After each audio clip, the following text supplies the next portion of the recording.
Heart അറ്റാക്കിന് കാരണമാകുന്ന നമ്മൾ സാധാരണക്കാർ അറിയപ്പെടാതെ പോകുന്ന നിഗൂഢതകൾ എന്തെങ്കിലും ഉണ്ടോ? തീർച്ചയായിട്ടും. അമേരിക്കയിലെ ഒരു ക്രിസ്റ്റഫർ കോബ് എന്ന് പറയുന്ന റഗ്ബി കളിക്കാരൻ. റഗ്ബി എന്ന് പറഞ്ഞാൽ ഏറ്റവും കൂടുതൽ ശക്തമായിട്ട് കളിക്കുന്ന ഒരു ഏറ്റവും ശക്തമായ, അതിൽ കൂടുതൽ ശക്തമായിട്ടുള്ളൊരു സ്പോർട്ടില്ലെന്നാണ് പറയുന്നത്. ഒരു 40-കാരൻ റഗ്ബി ക്രിസ്റ്റഫർ കോബ്.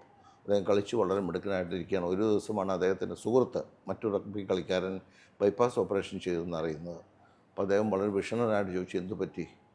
തീർച്ചയായിട്ടും എനിക്കും വലിയ സിംറ്റംസ്, രോഗലക്ഷണങ്ങളില്ലായിരുന്നു, പക്ഷേ അസ്പഷ്ടമായ രോഗലക്ഷണങ്ങൾ ഉണ്ടായെന്നും അതിൻ്റെ വെളിച്ചത്തിൽ ഞാൻ പരിശോധനയ്ക്ക് പോയെന്നും ECG എടുത്തു, അതിന് കുഴപ്പമില്ലായിരുന്നു, പക്ഷേ ഞാൻ ഇതിലേക്ക് പോയി. അങ്ങനെയാണ് ക്രിസ്റ്റഫർ കോബ് ECG എടുക്കുന്നു, വലിയ ചേഞ്ചസ് ഇല്ല, വലിയ പരിവർത്തനങ്ങളില്ല, മറ്റ് ടെസ്റ്റുകൾ വലിയ പരിവർത്തനങ്ങളില്ല. പുള്ളി CT ആൻജിയോഗ്രഫി എന്ന് പറയുന്ന കാൽസ്യം അളക്കുന്ന ഒരു ടെസ്റ്റ് ചെയ്തു. അത് ആൻജിയോഗ്രാഫി അല്ല, അത് CT സ്കാൻ പോലെ എടുത്തിട്ട് ഡൈ കുത്തിയൊക്കെ വെച്ച് അതിൽ ഒത്തിരി കാൽസ്യം കാണുകയാണ്. തുടർന്നാണ് അദ്ദേഹം ആൻജിയോഗ്രാഫി ചെയ്യുകയും അതിനകത്ത് പല സ്ഥലങ്ങളിലും 90-80 തുടങ്ങിയ ബ്ലോക്കുകൾ ഉണ്ടാകുകയും കാണുന്നു. ഒരു കുഴപ്പമില്ലാതെ റഗ്ബി കളിച്ചിരിക്കുന്ന ആൾ. അദ്ദേഹത്തിന് ഇത് ശ്രദ്ധിക്കപ്പെടാതെ ഒരു ഹാർട്ട് അറ്റാക്ക് ഉണ്ടായിരുന്നെങ്കിൽ തീർച്ചയായിട്ടും മരണമാണ് സംഭവിക്കുന്നത്. അത്രമാത്രം അദ്ദേഹത്തെ സപ്പോർട്ട് ചെയ്യാൻ മറ്റ് രക്തക്കുഴലുകൾ ഇല്ല എന്നോർക്കണം. അങ്ങനെ അദ്ദേഹം ബൈപ്പാസിലേക്ക് പോവുകയാണ്. എന്ന് വെച്ചാൽ ഇതൊക്കെ തന്നെയാണ് നിഗൂഢമായ കാര്യങ്ങൾ. നാം ഉദ്ദേശിക്കുന്ന പോലെയല്ല. നാം രോഗലക്ഷണങ്ങൾക്ക് പുറകെ പോവുകയാണ്.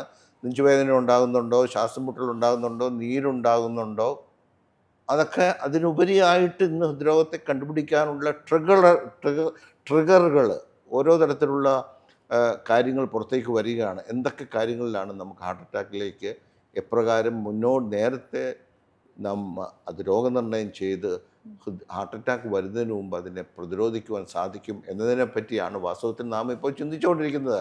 ഹാർട്ട് അറ്റാക്ക് വന്നിട്ട് ആശുപത്രിയിൽ പോയി ECG എടുത്ത് ഹാർട്ട് അറ്റാക്കാണെന്ന് രോഗനിർണയം ചെയ്തിട്ട് ചികിത്സിക്കുന്നത് വലിയൊരു കാര്യമല്ല. ഡോക്ടർ പറഞ്ഞതുപോലെ കേട്ട കാര്യങ്ങളെല്ലാം വളരെയധികം സർപ്രൈസിങ് ആണ്, എന്തോരം നിഗൂഢതകൾ ഇതിലുണ്ടെന്നുള്ള കാര്യം. അതുപോലെ പറയുമ്പോഴാണ് ഹാർട്ട് അറ്റാക്കും അതുപോലെ തന്നെ പെട്ടെന്നുള്ള മരണവും സംഭവിക്കുന്നതിൽ 20 മുതൽ 60% വരെ ഒരുവിധ രോഗലക്ഷണങ്ങൾ ഇല്ലാത്തവരിലാണ് കണ്ടുവരുന്നതെന്നാണ് പഠനങ്ങൾ പറയുന്നത്. അപ്പോൾ അതൊന്ന് വിവരിക്കാം. തീർച്ചയായിട്ടും. നാം ഓർക്കണം, നാം രോഗലക്ഷണങ്ങൾക്ക് പുറകെ പോവുകയാണ്. ഞാൻ പറഞ്ഞു, രോഗലക്ഷണങ്ങൾക്ക് പുറകെ പോയി ചികിത്സിക്കുന്ന ആ കാലമൊക്കെ പോയി. ഇപ്പം നമ്മൾ അതിന് മുമ്പേ കാര്യങ്ങൾ കണ്ടുപിടിക്കുകയാണ്. രോഗലക്ഷണം ഉണ്ടാകാൻ വേണ്ടി കാത്തിരിക്കുന്നില്ല നാം.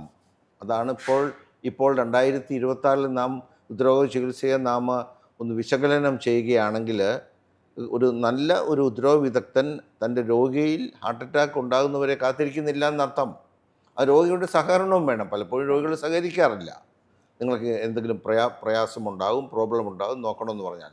അതുകൊണ്ടാണ് നാം പറയുന്നത്, ഏതാണ്ട് ഒരു 50% ആൾക്കാർക്കും രോഗലക്ഷണങ്ങൾ മുൻകൂട്ടി ഇല്ലാതെയാണ്. നാം രോഗലക്ഷണങ്ങൾക്ക് വേണ്ടി കാത്തിരിക്കുകയാണ്. നെഞ്ചുവേദന, നടക്കുമ്പോഴുള്ള ശ്വാസം മുട്ടൽ. ഇതേപ്പറ്റി ഏറ്റവും പ്രധാനമായിട്ട് പറയുന്നത് ഡോക്ടർ പ്രദീപ് വൈദീശ്വർ എന്ന് പറയുന്ന ഒരു പത്തോളജിസ്റ്റ്, മുംബൈയിലെ KEM ആശുപത്രിയിലെ പ്രഖ്യാതനായ ഒരു പത്തോളജിസ്റ്റ് 2021-24 വരെ നടത്തിയ പഠനങ്ങൾ, ഔട്ടോപ്സി പഠനങ്ങളിൽ പെട്ടെന്ന് മരിച്ചിട്ടുള്ളവരിൽ കൂടുതലും ഏതാണ്ട് 60% ചെറുപ്പക്കാരാണെന്നാണ് പറയുന്നത്. അവരുടെ ഹൃദയധമനിയൊക്കെ ഛേദിച്ചപ്പോൾ അതിനകത്ത് ബ്ലോക്കുകൾ കാണുകയാണ്. 20 വയസ്സ്, 30 വയസ്സ്, 18 വയസ്സ് ഒക്കെ ബ്ലോക്കുകൾ കണ്ടുകൊണ്ടിരിക്കുകയാണ്. വൈദ്യേശ്വർ പറഞ്ഞത്, നാം ഉദ്ദേശിക്കുന്ന പോലുള്ള പഴയകാല കൺവെൻഷണലായിട്ടുള്ള ഹൃദയാഘാതത്തിലേക്ക് നയിക്കുന്ന ആപത്ഘടകങ്ങളൊക്കെ പോയി ഇന്ന് പുതിയ ആപത്ഘടകങ്ങൾ വരികയാണ്. അകാരണമായ സ്ട്രെസ്സ്, അകാരണമായ അല്ലെങ്കിൽ അശാസ്ത്രീയമായ വ്യായാമ രീതികൾ, ജീവിത രീതികൾ, ഭക്ഷണത്തിൻ്റെ വ്യത്യാസങ്ങൾ, ഇതെല്ലാം ചെറുപ്പത്തിലേക്ക് പോവുകയാണ്. ഇപ്പോൾ വളരെ പെട്ടെന്ന് ട്രീറ്റ്മെൻറ്റ് ചെയ്തുകൊണ്ടിരിക്കുമ്പോൾ മരിച്ച 20-കാരനിൽ നോക്കിയപ്പോൾ ഹൃദയധമനി അടഞ്ഞിരിക്കുകയാണ്. 20 വയസ്സുള്ള ആളുടെ കാര്യമായി ഞാൻ പറയുന്നത് ഓർക്കണം. അതുകൊണ്ടാണ് നാം രോഗലക്ഷണങ്ങളിലേക്ക് പോകാതെ ഹാർട്ട് അറ്റാക്കിലേക്ക് നയിക്കാവുന്ന പലതരത്തിലുള്ള സൂചകങ്ങളെ, ട്രിഗറുകളെ നാം അഭയം പ്രാപിക്കുകയും ECG, ട്രെഡ്മിൽ ടെസ്റ്റ്, മറ്റ് calcium, CT angiography, calcium scoring, ഇങ്ങനെയുള്ള പുതിയ ഹൃദ്രോഗമുണ്ടോ എന്ന് നേരത്തെ തിരിച്ചറിഞ്ഞ് പ്രതിരോധപരമായി ചികിത്സയും ഔഷധ ചികിത്സയും വേണ്ടി വന്നാൽ മറ്റ് കത്തീഡ്രൽ ചികിത്സയും ചെയ്യാവുന്ന രീതിയിലുള്ള പരിശോധനാ സംവിധാനങ്ങളിലേക്കും നാം തിരിയണമെന്ന് പറയുന്നത്. ഹാർട്ട് അറ്റാക്ക് ഉണ്ടാകുമ്പോൾ ചാടി വീണ് ചികിത്സിക്കുന്ന ആ കാലമൊക്കെ അല്ല, അതാർക്കും പറ്റും.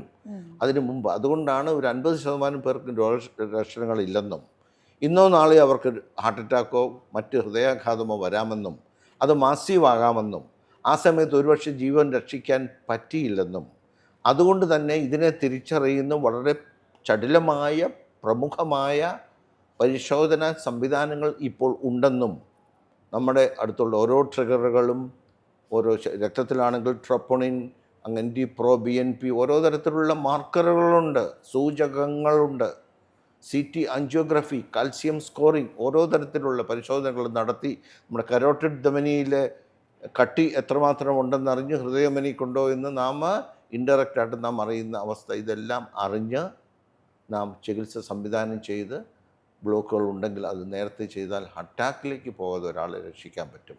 ഇത് തന്നെയാണ് ഇതിലെ നിഗൂഢതകളൊക്കെ.